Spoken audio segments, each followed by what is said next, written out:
দীর্ঘ 6 ঘন্টা প্লাস আমাদের মেশিনটা চলতেছে, কেননা আমরা ওটস উইথ নাটস মিক্সের প্রথম বেস তৈরি করতেছি। এটা হচ্ছে একটা রিহাইড্রেটর মেশিন, যেটার কাজ ফল ফ্রুটস অথবা সবজি শুকানো। এখানে আপেল, কলা, আঙ্গুর, খেজুর আমরা শুকিয়ে দিয়েছি। আমরা রোদে খোলামেলা অবস্থায় শুকাতে দিইনি, কেননা খোলামেলা অবস্থায় শুকাতে দিলে ধুলাবালি এবং পোকামাকড় সহ ক্ষতিকর ব্যাকটেরিয়া আক্রমণ করতে পারে।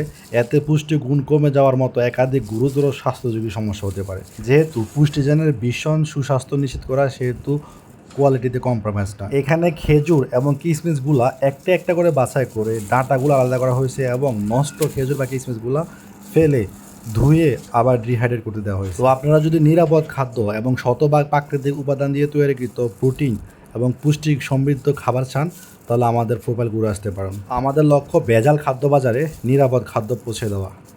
ধন্যবাদ।